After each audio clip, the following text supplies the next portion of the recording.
Bonjour, moi c'est Philippe, je suis le monsieur flûte à bec du conservatoire.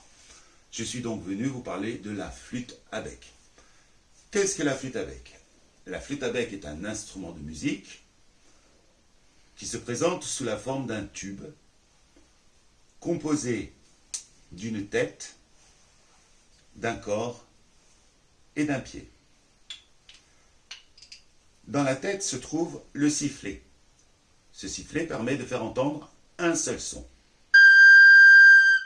Si je solidarise la tête et le corps, je vais pouvoir faire entendre d'autres sons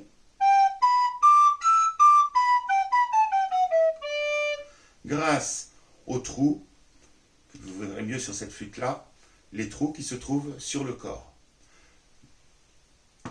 En fonction des sons que je veux produire sur l'instrument, je vais bouger mes doigts, les poser, les enlever. Voilà, vous avez compris comment ça fonctionne.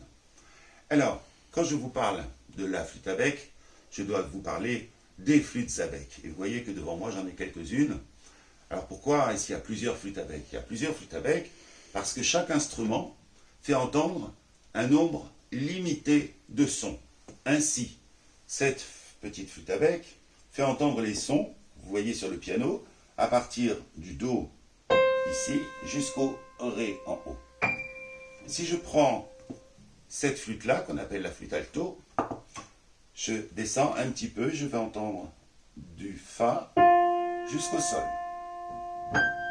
La flûte ténor, qui est plus grande, fera entendre des sons encore un petit peu plus graves. Voilà, si vous écoutez le son de chaque flûte, vous allez entendre que ça ne sonne pas de la même façon.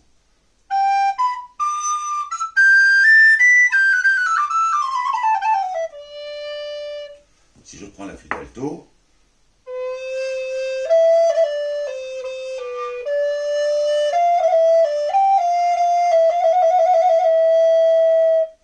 la flûte ténor fera entendre un autre son.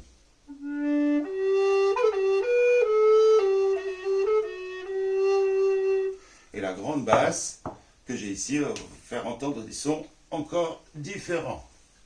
Alors je vais souffler dans ce qu'on appelle un bocal, car la flûte étant trop grande, vous voyez que ma bouche n'a pas accès ici au sifflet. Donc j'ai besoin de ce tube qui relie mon souffle au sifflet qui se trouve ici.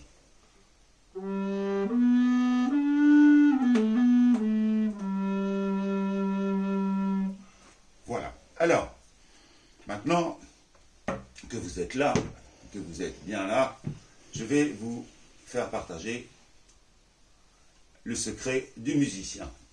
Parce que, à quoi ça sert ces instruments? Que ce soit les flûtes ou le piano, le violon, tout ce que vous voulez. Ça sert à faire entendre des chansons. Voilà, des chansons comme vous en connaissez. Par exemple, on va chanter ensemble Au clair de la lune.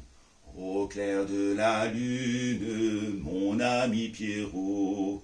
Donc vous entendez une mélodie avec des paroles, ça raconte une histoire. La même chanson jouée sur l'instrument,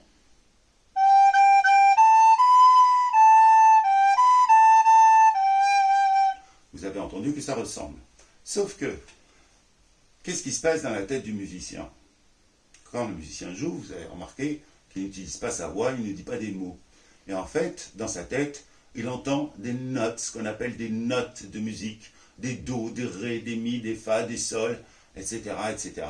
Et il se raconte des histoires, non pas avec des mots au clair de la lune, comme ça, mais avec des notes sol, sol, sol, la, si, la, sol. Voilà. Alors, on va faire un petit exercice ensemble.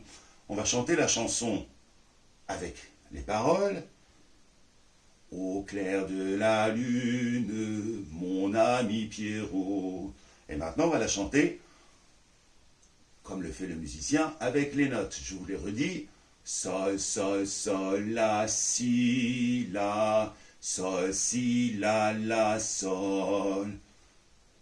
Je recommence. Sol, sol, sol, la, si, la, sol.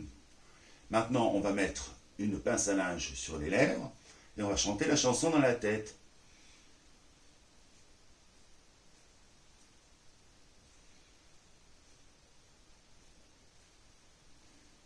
Voilà, et je pense que vous avez entendu quelque chose. Pas dans ma tête à moi, Philippe, mais dans votre tête à vous. Et c'est comme ça que fait le musicien. Il se raconte des histoires avec des notes et il les joue sur son instrument. Voilà.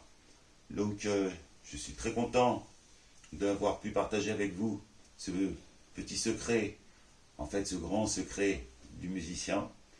Et je vous donne rendez-vous au conservatoire dès que celui-ci aura réouvert ses portes, en flûte à bec ou dans un autre instrument, peu importe. Ce qui est important pour vous, c'est de choisir l'instrument qui vous plaira le plus, dans lequel vous aurez envie de raconter les plus belles histoires que vous avez envie de dire aux autres.